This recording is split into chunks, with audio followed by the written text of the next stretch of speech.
Elon, what egg hatched you into this world?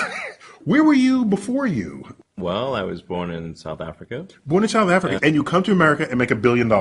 Yeah, I mean, I didn't expect to make $1 billion, I suppose. I mean, I grew up in South Africa, honestly, seeing a lot of the same TV and movies and reading comic books, and it really didn't feel all that different from, say, Southern California, honestly. So you had a kind of baptism into American pop culture at the time. Yeah. I mean, I ate a lot of hamburgers and went to steakhouses and read like every comic book, you know. So my father brought me on a trip to the United States when I think I was about 10. I remember it was a really awesome experience because the hotels all had arcades. So my number one thing was when we went to a new hotel or motel or whatever it is, go to the arcades. And so they had Forget any other services. Forget whether they had bed bugs. You're looking for arcade games. Yeah. What did video games do for you?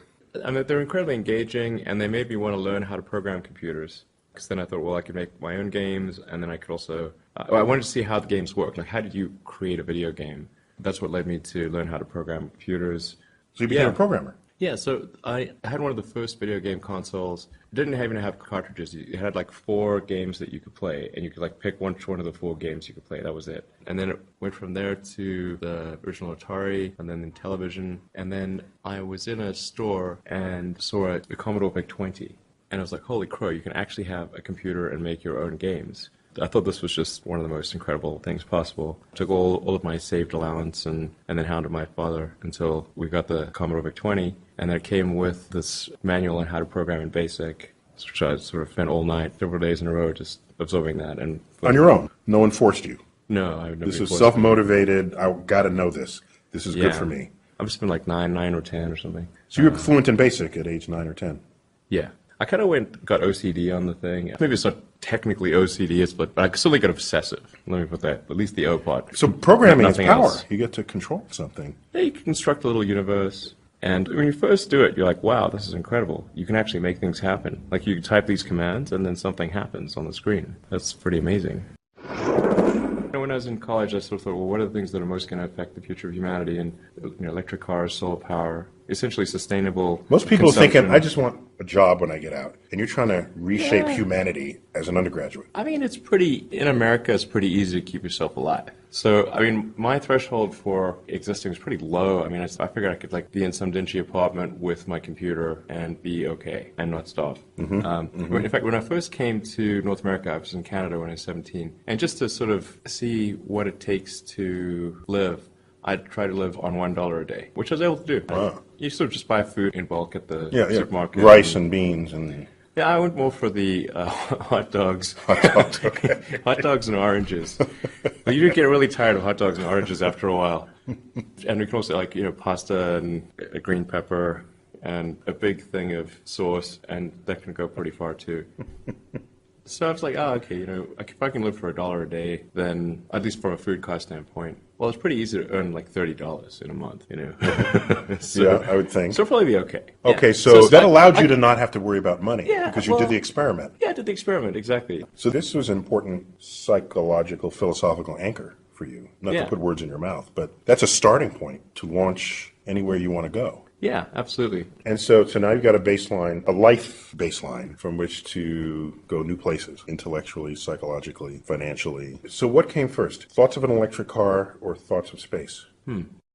When you're starting out in college, like in your freshman, sophomore year, you have these sort of sophomoric philosophical wanderings. And I try to think of, what are the things that seem to me would most affect the future of humanity? There were really 5 things, 3 of which I thought would be interesting to be involved in. The 3 that I thought would definitely be positive would be the internet, sustainable energy, both production and consumption, and space exploration, more specifically, the extension of life beyond Earth on a permanent basis. And then although I never thought I would actually be involved in that. That was simply something I thought that was important in the abstract, but not something I thought I would ever have an opportunity to be involved in. And then the 4th one was artificial intelligence, and the 5th one was rewriting human genetics. These were just the 5 things that I thought would most affect the future of humanity. When I started out, my goal was to do a philanthropic mission with the intent of increasing NASA's budget. That was my goal. I was confused as to why we'd not yet sent a person to Mars. It seemed like this was obviously the goal after the moon, and we'd not made progress on that. And when it became clear that paper was going to get sold, a friend of mine asked me what I'm going to do next, and I said, well, I mean, I don't know what I'm going to do next, but I'm always curious about what's going on with space and why have we made progress. I just wonder when we're going to send a person to Mars. So I went on the NASA website, and I couldn't find a date. I was like, well, maybe it's here somewhere, and I just can't find it. The date that NASA wants to land on Mars. Yeah, there's got to be like some schedule or something, You're looking for or that. game plan, or it's this date, even if it's far in the future, and it was not to be found anywhere. And anyways, I sort of started learning about that back history, and I thought, well, okay, maybe there's something that I can do to send a small mission to the surface of Mars that would get the public excited, and as a result of that public excitement, NASA's budget would be increased, and we could resume the process of sending people to Mars. Essentially, So you thought you can do that with your lousy $1 billion? no, I didn't have $1 billion at that time. Okay. I had about 180 million, still a lot. And I figured, well, maybe I could spend half of that on a mission to Mars. So I spent a fair bit of time investigating the space industry and eventually decided on this idea of sending a small greenhouse to the surface of Mars. And we called it the Mars Oasis mission. And so you'd have seeds in dehydrated gel. It would land, you'd hydrate the gel upon landing, and you'd have this great shot of green plants on a red background, and the public responds to precedents and superlatives. So this would be the first life on another planet, the furthest that life's ever traveled, as far as we know. And That's how you get a headline.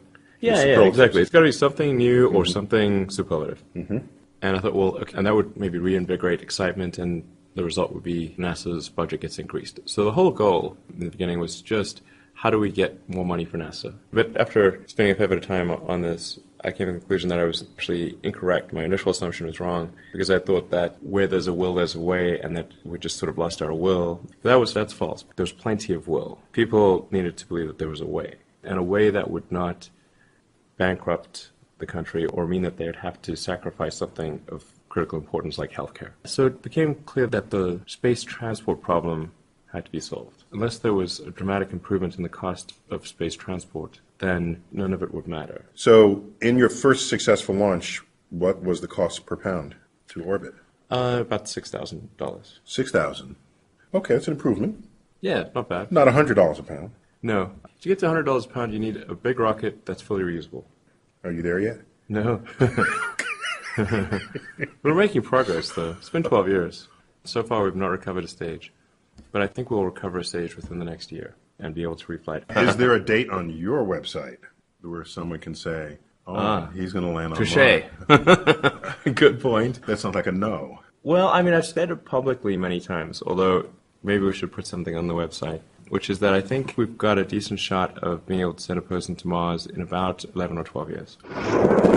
From a terrestrial standpoint, the biggest problem we need to solve on Earth this century is sustainable production and consumption of energy. This really is quite a serious problem. People really should take this quite seriously. Even if you put the environmental consequences of dramatically changing the chemical composition of the oceans and atmosphere aside, we will eventually run out of oil. Holding that aside. Well, if we don't find a solution to burning oil for transport, and we then run out of oil, the economy will collapse and civilization will come to an end, or as we know it. With or without global warming. Yeah, with or without, exactly. I mean, and so if we know that we have to ultimately get off oil no matter what, we know that that is an inescapable outcome.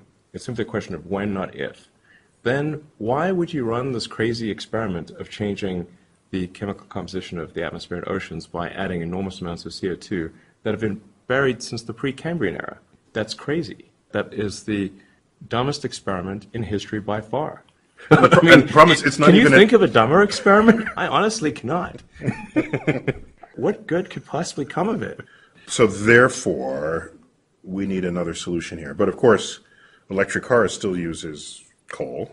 That's why you need sustainable power production, like solar and wind. Which can still charge your car. Yes. Of course, what we all really want are flying cars.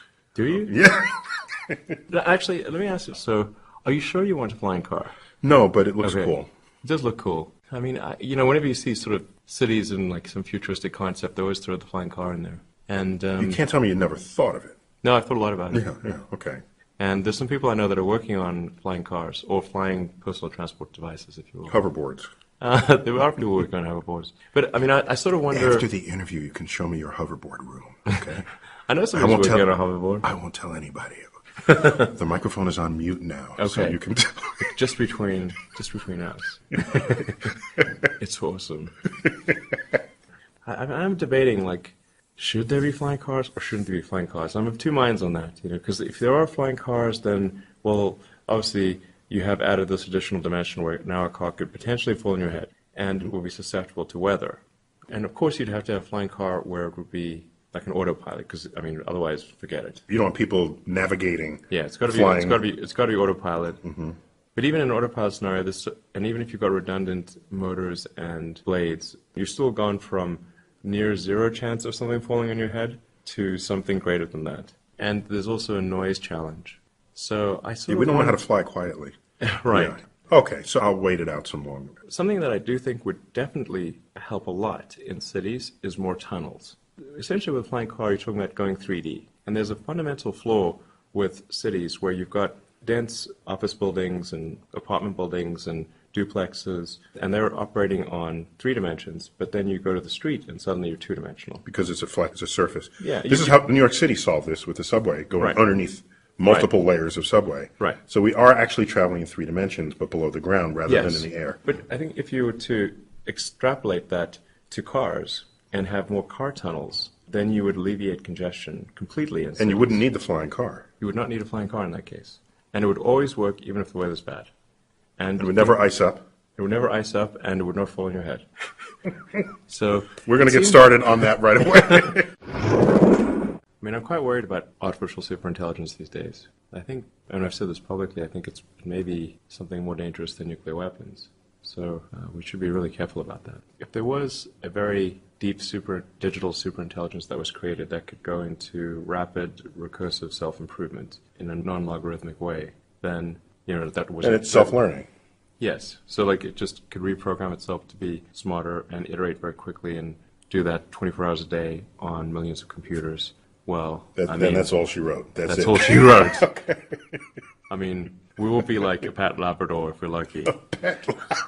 I have a We'll pet be- Labrador, by the way. We'll be their pets. It's like the friendliest creature. No, But they'll domesticate us so that Yes. we will be Exactly. lap pets to them. yes. I mean, or something strange is going to happen. They'll keep the docile humans and get rid of the violent ones, and then Yeah. breed the docile humans. Yeah, I mean, the utility function of the digital superintelligence is of stupendous importance. Yeah. What does it try to optimize? And we need to be really careful with saying, oh, well, how about human happiness? Because it may conclude that all unhappy humans should be terminated. And, or that we should all just be captured and with dopamine and serotonin directly injected into our brains to maximize Happiness. because it's concluded that dopamine and serotonin are what cause happiness. Therefore, Therefore, maximize that. I'm just saying we should exercise caution. I'm quite optimistic about the future. I mean, I don't think we're about to enter a dark age. It could happen, but it's not, I think, not likely anytime soon. not before you get to Mars. Hopefully not before we get to Mars. But bear in mind that And part of the act of trying to get to Mars is a force to keep us out of the Dark Ages. I mean, there's always a chance that something calamitous could happen to Earth, either a natural or man-made catastrophe. Certainly we see that in the fossil record. And we've invented all sorts of ways of doing ourselves in that the dinosaurs didn't have. And we haven't managed to solve the asteroid problem. So, therefore, our risk is higher, okay? I'm sure people realize this. If you haven't solved the problems that have caused the prior extinctions and you've added new ones, you've not improved the situation. And that's sort of where we are right now. And there are people, there are some really smart people that are a lot more pessimistic than I am, like, the Stephen Hawkings of the world and Martin Rees, the royal astronomer. They're all quite pessimistic. I'm a naturally optimistic person, but I do think that there's value in establishing life insurance, which, if life as we know it is on more than one planet, then the light of consciousness as we know it is likely preserved into the future for much longer. What you want to do is reduce the cost to space, no matter what. By the way, how much money is being spent on space? You should emblazon this in your head. Here it goes. This is the pie chart. $330 billion a year is spent on space. Equal parts in commercial infrastructure and products and services. This includes businesses that run on GPS. It includes direct TV, weather satellite reporting. The United States is the 44 billion in the upper corner. We spend about half again as much on space as the entire rest of the world. But each of those two small segments are small compared with the total business of space. So there is money to be made in space. By the way, the governments went to space first. Just let's remember that. They took the risks. They absorbed the risks. Commercial space follows. We all saw the Falcon Heavy launch. I'd like to show it again. Do you want to see it again? Yeah, okay.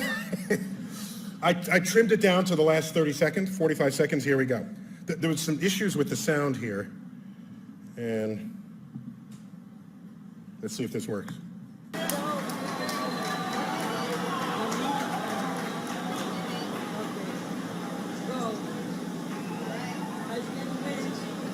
A couple of things I want you to notice. Will be water getting poured onto the launch pad. T-minus 30 seconds. Which absorbs vibrations from the engines. Launch director. See the water pouring down? SpaceX, Falcon Heavy, go for launch. On the left. So when on ignition, all that water evaporates. T-minus 15, stand by for terminal count. So that's most of the cloud that you see. After it clears the cloud, there's no more water to evaporate. 6, 5, 4, 3, 2, 1.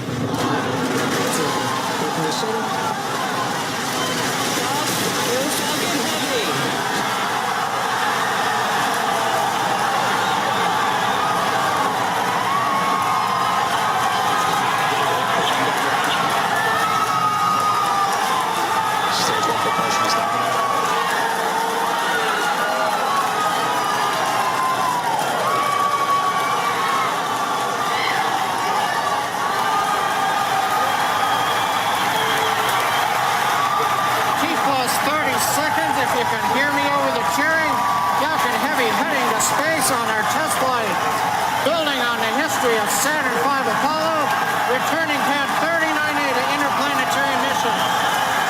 We're getting ready to throttle down for max Q.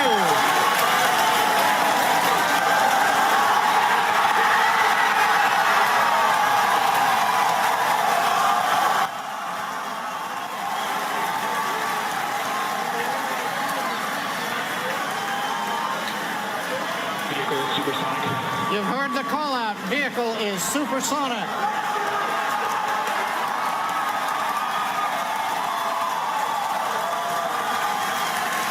Side boosters are now throttling back up to full power. We're past max Q, the period of maximum loads on the vehicle. Next up, we'll be waiting for the side boosters to begin to throttle down prior to booster engine cutoff and separation 2.5 minutes into flight.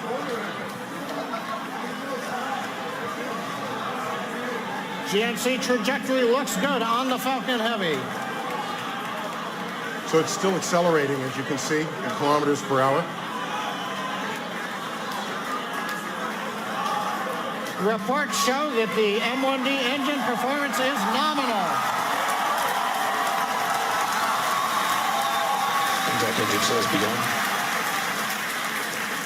Side boosters have begun to throttle down in preparation for the upcoming shutdown in 20 seconds. So what's most amazing about this launch is not the launch itself, but the fact that he's reusing pieces of this launch. Side booster shutdown and separation. Inside shutdown. Side boosters. Beagle. Center. We're southing up. That's what I'm controlling.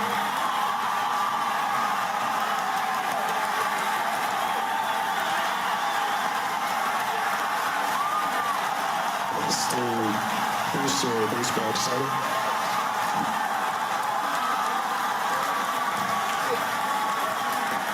This goes for just another minute. Successful separation. We're coming up on Nico in shutdown. Stay set.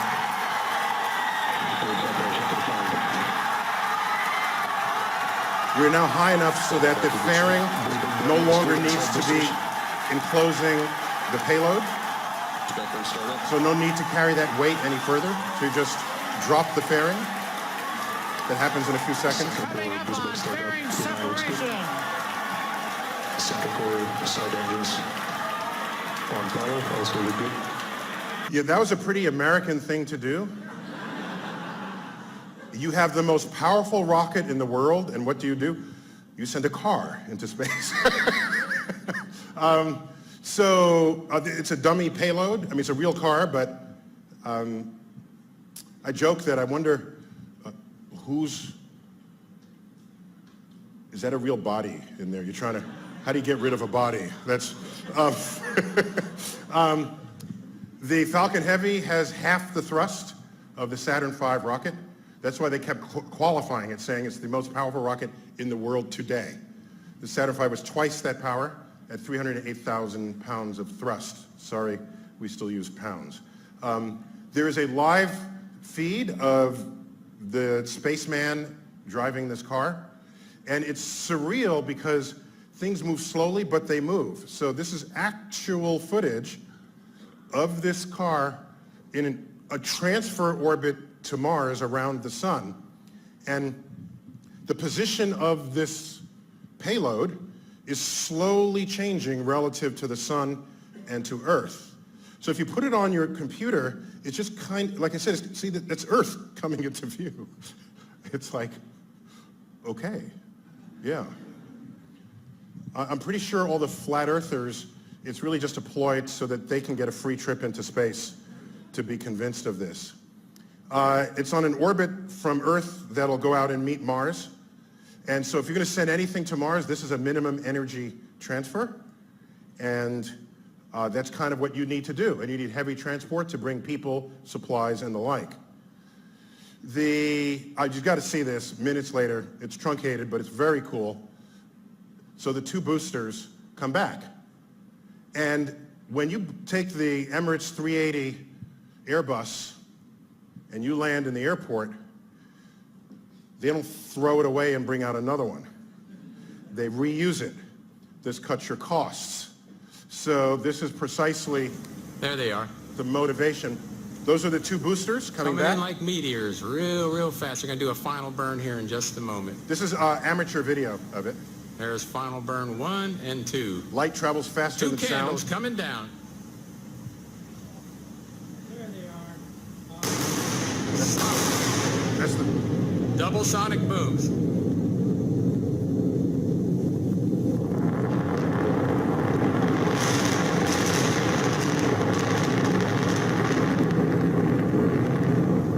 That's the Florida coast.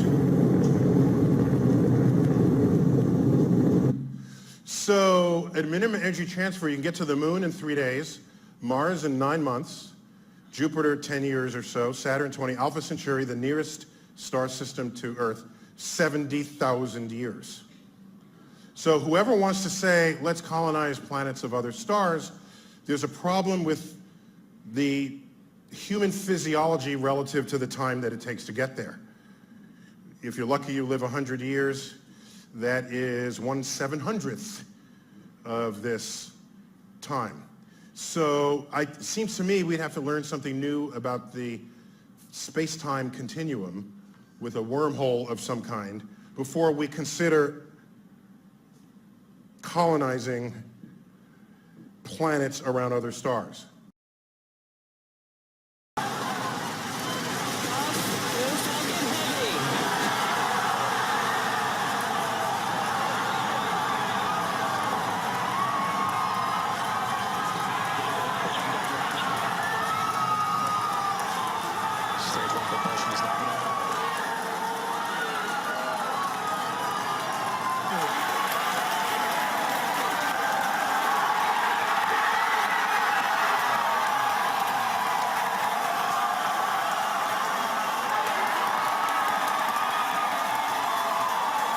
So started.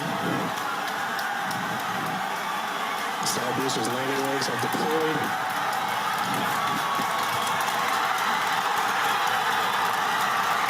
And the Falcons have landed. LZ1, LZ2. two good side boosters on touchdown. One down to move on to 11 by 1. Recovery 1 and recovery 2. And coming up very shortly, the Center Corps will be attempting its landing on the autonomous spaceport drone ship.